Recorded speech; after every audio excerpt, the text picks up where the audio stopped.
What's going on in the league that they can't close games? Talk to me. Too much dribbling. Too much dribbling. Jalen Brunson is dribbling and he'll go dribble right to the corner and get trapped and have to do all this extra stuff just to free up and pass the ball. They don't pass the ball as fast as they need to.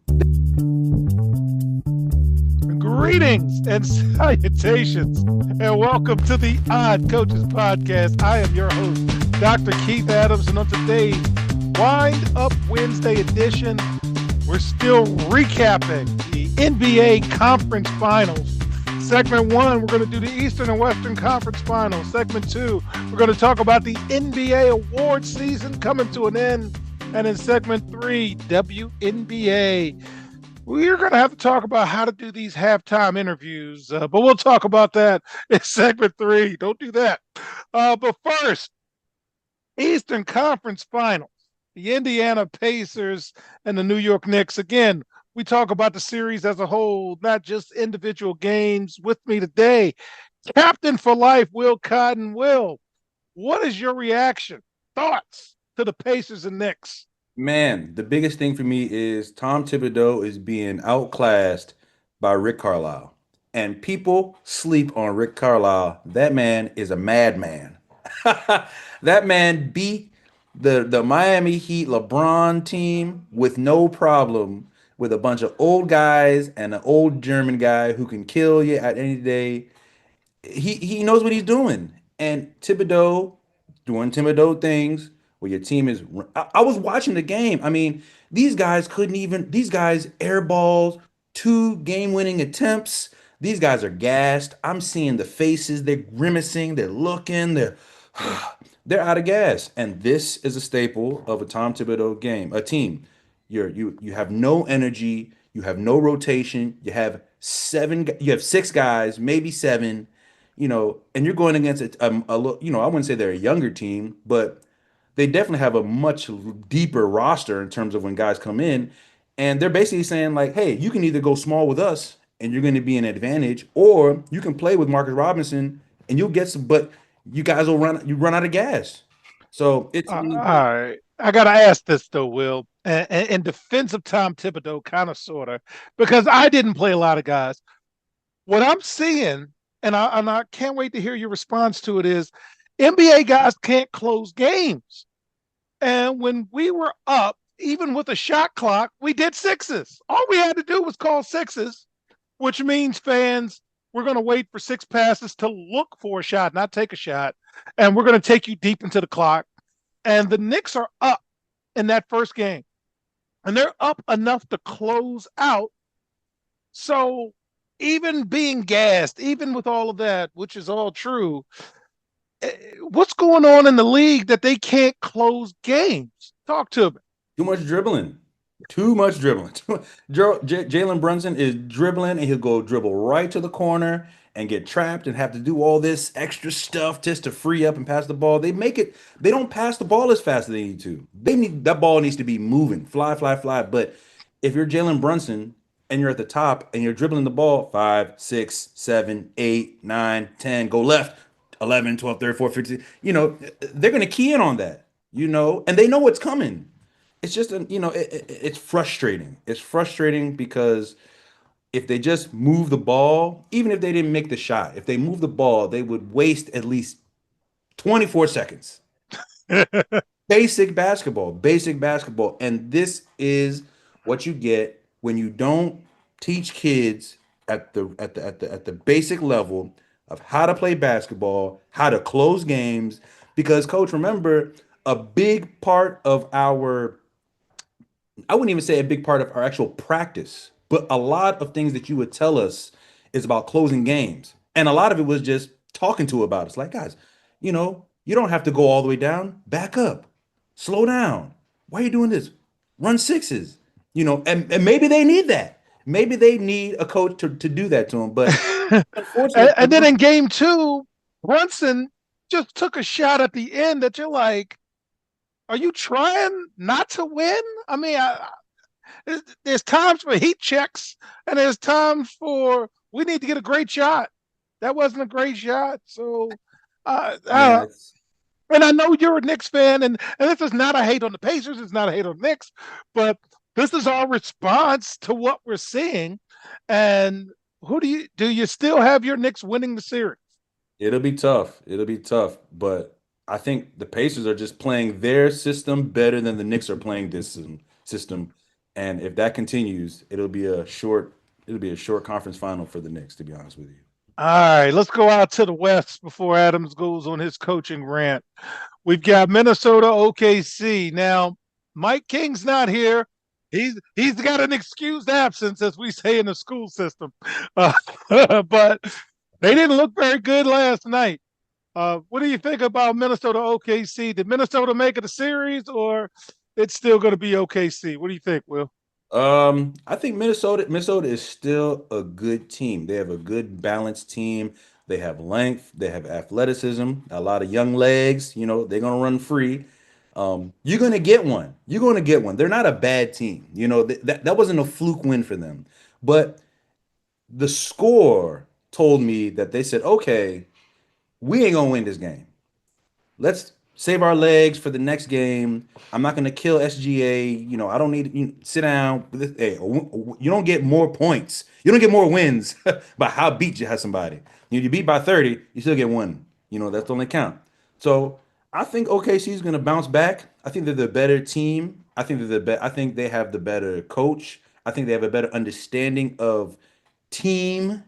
We don't rely on SGA as he works out through the offense, but Minnesota rely on Ant, you know. Yeah, And again, yeah. if you're relying on Julius Randle, you'll be in trouble. So that's how they have to run. But I'm glad they made it. I'm glad they made it a series. I think OKC is going to steal one in Minnesota and close it out. And But I close it that out was good there. they did that. All right. So, Coach Adams on who's left. My wife's a track coach, award-winning track coach. And one of the things I've taken from track, being a track spouse, is run your own race. The Indiana Pacers have a certain way they want to play basketball. It's not a secret. The New York Knicks have a certain way they want to play basketball. That's not a secret. The Minnesota Timberwolves have a certain way they want to play. They have an identity. Like it, don't like it, you know what they're going to do. And OKC, you know exactly what they want to do. There are a lot of ways to play and win basketball games. And it's great that I can clearly tell you before watching them what the teams are trying to do. It means they have a soul. It means they have an identity. And when I've watched basketball the last few years with these teams just putting guys together and hoping for the best, there's no sustainability with that. And that's why every week on this show, we say, will you quit it with the Lakers? Will you quit it with Golden State shoving Jimmy Butler in? Is it really a good fit? Is it? Okay. So stop it. Okay. And when I play, and I have one of my players here, there's three things I wanted our teams to be known for. I wanted us to play hard. I wanted an opponent to know that whoever the Adams coach team, they're going to come out and they're going to compete. They're going to play smart. They are not going to turn the ball over. They're not going to beat themselves. If you beat us, you're going to beat us at your best, because we're not going to allow these openings to allow you to have hope in the building, and we're going to be together. Now, again, for those 2 hours on the court, pass the ball to them. Them other 22 hours, man, I ain't got nothing to do with that, because y'all are real people. So we intentionally taught things that were non-negotiable. Number one offense is the fast break. If I don't have to set up something, I'm not. Yeah, Okay. right. I'm not. Primary break, secondary break, late offense, early offense, middle offense, late offense. And then man to man principles for anything we ran, including zone. Even in zone, we would say, I got man. That's my man right there.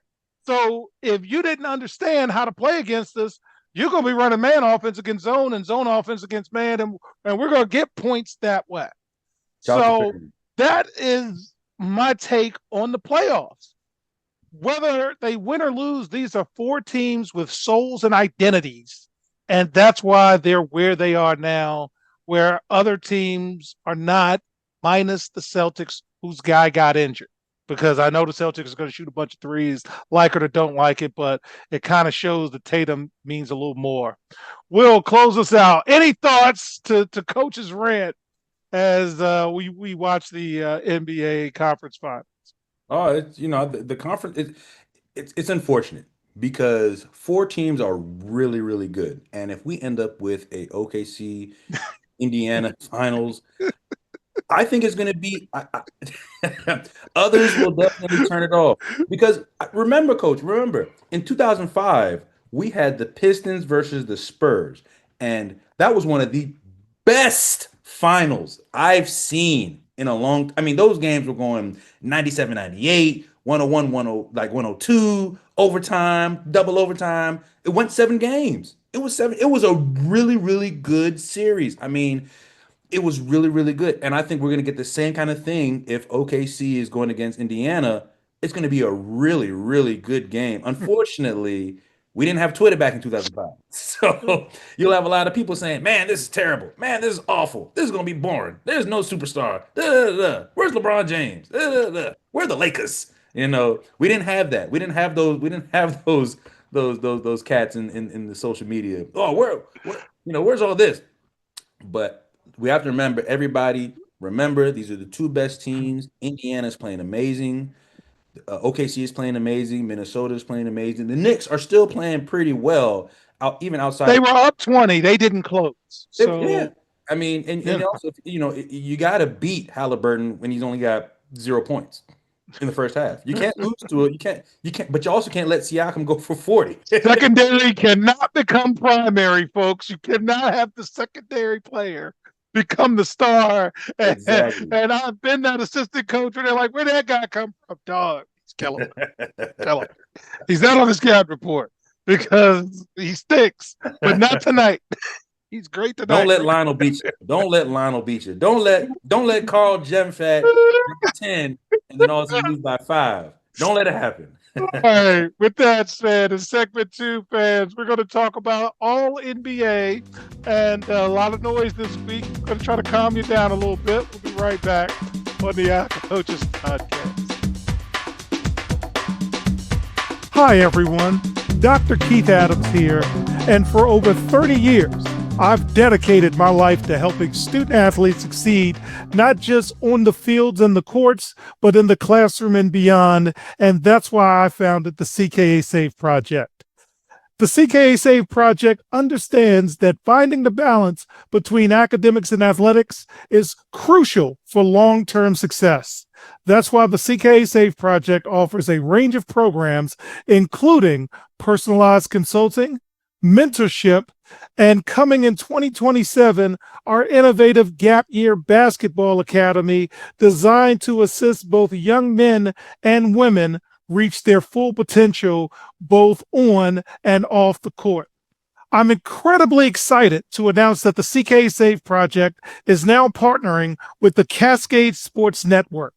This partnership will allow us the opportunity to amplify our message and reach even more student athletes through the Odd Coaches Podcast and other exciting initiatives.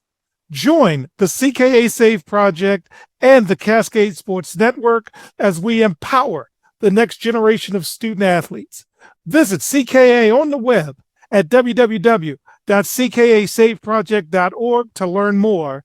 Let's work together to find the balance and help unlock your potential.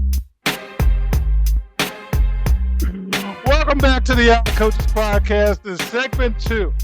All NBA first team came out as well as the most valuable player. And for the 7th consecutive year, a non-American born player is the most valuable player of the National Basketball Association. Shai Gilgeous-Alexander is the league's MVP and leads first-team All-NBA, followed by Nikola Jokic, Giannis Antetokounmpo, Jason Tatum, and Donovan Mitchell. Second-team All-NBA, Evan Mobley, Steph Curry, Anthony Edwards, LeBron James, and Jalen Brunson. And third team, Jalen Williams, Cade Cunningham, Karl-Anthony Towns. Sorry. James Harden, and Tyrese Haliburton, who is not a star according to some media members. Will, when you see All NBA, You see the All-Star, the MVP coming from foreign entities for the last 7 years. What are your thoughts on it before I do a rant on American youth basketball? Oh man. I mean, first of all, I've never really looked at stuff like that. I've never really cared about where a guy's from, if he's from China, if he's from Africa, if he's from anywhere. If he can ball, he can ball. Basketball is universal. You know what I'm saying? You can get dunked on in every language. You know what I'm saying? It just how it sounds. So that was never something that I kind of looked into. And I don't think it really matters. But I do think if we're talking about skill sets. I mean, the way that Europeans run their youth programs are ran much more efficient than the United States. I think there was something there saying like, hey, if you're in the United States, you play 4 games in a week and you might practice twice. Whereas the Mm-hmm. flip on European, where it's like, you're practicing 4 and then you're lucky. Man, you're lucky to get 2 games. I remember Shaq was like, man, you get 1 game. The practices were harder than the game sometimes, you know. So we need to really take a step back and look at the entire of the foundation of of basketball in the United States and say, what are we doing wrong? Because they haven't changed anything from when I was in my age. I mean, when I was 14, 15, younger than that, 12, I'm playing 3 games a day, 2 a day. You might practice twice, you know. Maybe coach couldn't do it, but we didn't practice much. We didn't run too many things. So not my AAU coach, yeah, but it just has to change because the quality is suffering the most. That's for us. But I hope it gets people to open their eyes and say, man, we are not doing something, but everybody else in the world is doing something, do something right. America can't be like, well, we're gonna be stubborn and be like, we're gonna do our way and that's it. AAU is AAU. So, we'll see. Yeah. So, in terms of CKA, we believe in empowering student athletes with educational and professional development. And for the last year, I have had a mentee who's been on the show, Francois, FD, as I like to call him. And he's based out of France, and he's a French coach working with youth, men and women. And one of the reasons why I want to do the post grad is there's a lack of intentionality in terms of teaching the game of basketball. So the more I'm around young coaches, the more I'm around young student athletes, young players, both men and women, I'm seeing a lack of basic fundamental skills. And more work is being done on the setup and not as much on the finish. Will played for me, and I can't think of one practice we didn't do 12-minute offense, even just to get our bodies moving, because 12-minute offense are 90% of the finishes in basketball. Strong side drive, weak side drive, jab step jumper, catch and shoot, ball fake dribble shot, ball fake drive the hole, shoot off the screen, pick and roll, drop step middle, drop step baseline, up and under middle, up and under baseline, flex cut, catch score. Because it's about the finish.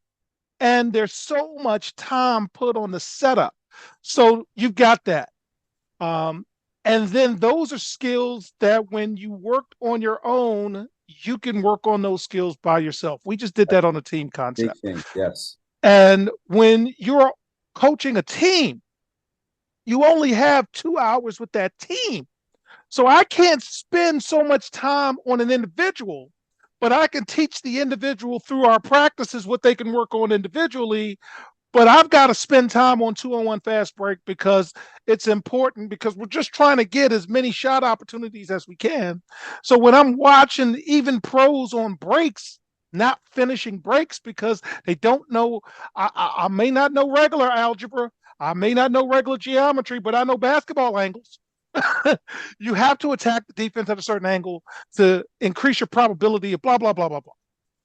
So when I see all of this, when I talk to people, when I travel the country, when I'm at the Final Four and I'm listening to coaches and players, it's like, what can we do? I don't want to just complain about it. So we do travel around. We are creating content just so coaches can talk, just so players can have a different voice to say, why are we doing this drill? Each one of my players can tell you not only the drill we did, but why we are doing it and how it equates to winning basketball games. Three-man weave is a press break, folks. Yeah, And you're supposed to have that your was one of my back favorite. I to the used to love that basket. drill. I used to love that drill, man. You're back Love to the that. sideline and you throw to the middle because that's how you alleviate pressure on the break. And then you throw to the streaking guy because that's how you beat pressure. So, and then on the way back, we actually practice our offense. We practice it on sideline break because I want you to pick a side. So I'm not a middle break guy. You can win being a middle break guy, but I want the defense pickers, all of these things. So I just think basketball needs to be discussed more on an intellectual level, Yeah. and then intentionally taught a certain way. So now you've learned the European way, you've learned of this, you learned of that. Will ran our scout team, so he had to learn everybody else's offense so he could help us win. It's so hard to be a backup, okay? Because you're throwing so much stuff. But then if you ever got into the business, you're like, okay, this team does this, so we're going to do that. That team does that. You don't even know your own plays because you're worried about everybody else's plays. Sure. Will, Sure. any thoughts before we wrap this segment up? Coach, now I don't remember what kids learn at basketball camp anymore, but I remember that one of the first basketball camps I went to was Morgan Wooden's basketball camp when I was 11 years old. And I remember a lot of the time when the first time you get in the court, first thing you do, don't touch a ball. They were telling you, don't touch a basketball. We're going to sit down. And that was one of the things that, you learn about triple threat. You learn about bounce passing, the types of passes that you're going to throw and why you're going to do them. We'd have people come and talk about shooting. We'd have people talk about, just nutrition. We've all, and a lot of the stuff that we didn't really use a lot of basketballs. We obviously had games to, keep the kids like, hey, you did pay $200 to come here. So they're going to play some games. But they even had like 3-on-3. I mean, that's a whole different mentality of how you get people involved, do things different, moving. I was a really good 3-on-3 kind of guy. That was kind of if it was a thing. Because of the spacing aspect of it. Yeah, I'd have really have gravitated towards that if it was around when we were younger. But a lot of the stuff you're saying, Coach, is, the kids don't learn why. Like I can teach you instead of telling you why. Like here, we're going to work on Euro. Why am I going to use it? Why am I going to use it for a Euro? Do I need to? Is there a different way to do it? Or like they're not taught why. They just like, here's what you do. It's because you've seen guys will go into the paint and Euro for no reason, and they're like, well, you didn't really have to do that. And then also, I'm not really understanding this thing, and I don't understand when it's like a guy will beat a guy off the dribble, make it to the cup, he right there to dunk, and he passes out to a 3-point shot. I'm just like I don't I get three is more than three two. is more two, but percentage goes down when you pass out further away from the basket. And again, I get it, but it's just doesn't work for me. It never in my. And there's a lot of ways to do that, and that's the beautiful thing about basketball. But yeah, I'm sitting there too, and I have to watch with other players and other coaches and ask these questions. What were you thinking? And one of our long-standing debate is, do you foul when you're up? That'll get coaches going about the analytics and the this, that, and the other. So cool stuff. All right. So fans, when we get back in segment 3, WNBA week in review. And can we talk about how not to do a halftime interview? We'll be right back on the Hot Coaches Podcast. Hi, everyone. I'm Dr. Keith Adams, and for years, I've witnessed the struggle student athletes face on how to truly balance the demands of academics and athletics. It's a question that I have dedicated my life to answering. That's why I wrote Finding the Balance, my personal journey to academic and athletic success. It's more than just a book. It is my personal journey, and it is filled with hard-earned lessons from decades as a coach, educator, and now president of the CKA SAFE Project. Inside, you will find practical advice, real-life stories, and a clear roadmap to help student athletes, coaches, and parents navigate the complex world of balancing sports and education. And now I am thrilled to bring this message to a wider audience as a proud member of the Cascade Sports Network.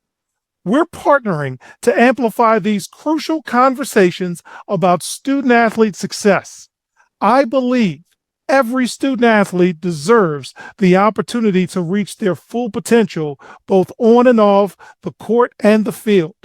You can purchase your copy directly from our website at www.ckasafeproject.org. Join me and the Cascade Sports Network as we work together to help every student athlete succeed. Welcome back to the Odd Coaches Podcast in segment 3, WNBA Power Rankings. Number 1, Minnesota, they're on 5. 2, New York. 3, Phoenix. 4, Seattle. And 5, the Las Vegas Aces. On the outside looking in, Golden State and go ahead, Indiana. Stories of the week. The Liberty and the Lynx are leading the way. They didn't make big offseason moves, but they have started off the season pretty on fire. Indiana Fever, I'm going to tell you to lean into the Caitlin Clark thing. Lean in. Let it happen. Put it up. Put it out there. And Chicago, you are off to a rough start. But Will, I got to talk to you, man. Saw an interview with Brittany Griner, right? Regular, traditional, halftime, talk about nothing interview. We need to rebound more. We need to get back on deep. Well, whatever you talk about. And the worthless, we just got to do with interviews. But Will, she walked away live on TV and wanted to talk to the officials about fouls she wasn't getting. And she's already a lightning rod based on all the things that have happened. And social media is crushing her. And I'm like, all right, we don't need to crush her. We don't need to always bring this piece up. This is what we did. But, yo, Brett, what are we doing? Any thoughts to what you saw with that? I've always been kind of weird about like those in-game interviews. Like, I don't think I would have done a good job on those. It would have been, you would have had to give that to the rig or somebody. No. You'd have had to give that to somebody else. Maybe Will would have gotten. Will would have done the interview. Now that you think about it, I might have. That'd have been like, Will, they're gonna come to you. They're gonna ask you what's going on. I'm gonna need you to talk for me because I'm be some coaching. People don't know, and I can't. I'm not a professional athlete, but when you're in that zone, it's hard to pull you out of that zone, and it used to be, remember, Popovich used to do those in-game interviews and he'd be like, yeah, fine, bye. You know what I'm saying? Like, I ain't got time for this. I get it. You want to provide insight in the game, but the way that it comes off sometimes, maybe they should go with the guy, instead of going people who are playing, go to the guy who ain't been playing. He watching. He know what's going on. Go to the person on the bench like, hey, on the bench, what are you seeing in the game? This person, hey, shit, I ain't playing. Let me go ahead and talk a little bit. Let me say some things. Let me do what I got. But bigger than that, I'm wondering if teams need to hire an in-game sort of manager who can be brought in for interviews and what are you seeing? What are you talking about? And this person can say, oh, well, this is my job. We're getting you the info that you want and we're not disrupting the athletes. Because Brittany Griner, I'm with you, girl. I'm with you. If I'm not in the mood to talk about no game. I'm talking about, man, look, brother, like, let me talk about what's about this call. and as somebody who would take whatever opportunity to plant seeds for the second half, it is hard to turn off. And my most embarrassing moment as a coach was when I didn't follow the advice I give my own players. We would never talk until after we said, here are our talking points, here are our messages. And after we lost the state finals at the buzzer, somebody shoved the mic in my face. And I kind of went on a rant that they still talk about to this day. Coach, man, let me tell you, that's Keith Adams. That's the dude I know. He was polished. Right. That was my guy right there. Right. That's Rick Chaney right there. That awful interview actually ended up getting me a couple of recruits when I was at Hood. But hey, Brett, let's not walk off. Let's Let's not do that. That's we Yeah. don't want that piece. We want everybody to, yeah, that wasn't a good look. So, all right, great week, man. So on behalf of our captain for life, Will Cotton, I'm Dr. Keith Adams saying thank you for listening and or watching the Odd Coaches podcast, also seen on the Cascade Sports Network. And we will see you on the sidelines. Until next time, take care. The Odd Coaches podcast is sponsored by the CKA Save Project. The CKA Save Project is an industry leader in providing student-athlete academic and athletic support. From assessing student-athletes' academic and athletic skills to measuring and monitoring student-athlete academic progress to improving student-athlete time management and organizational skills, the CKA Save Project provides wraparound services for student-athletes from middle school through college. For more information, visit us on the web at www.ckasaveproject.org or schedule a free consultation with Dr. Keith Adams by emailing cka@ckasaveproject.org. We hope you enjoyed today's show. The Odd Coaches podcast drops new episodes every Tuesday through Friday on most weeks. Make sure you subscribe to the Odd Coaches podcast on Apple Music, iHeartRadio, Podbean, Spotify, and YouTube. Follow the Odd Coaches podcast on Twitter and Instagram at Odd Coaches. Follow Dr. Adams on Twitter and Instagram at CKA Save Project. In addition, follow Coach Mike Francis on Twitter and Instagram at Coach Franchise, spelled Coach Franchize. For more information about the CKA Save Project, please visit them on the web at www.ckasaveproject.org. See you next time on the Odd Coaches podcast.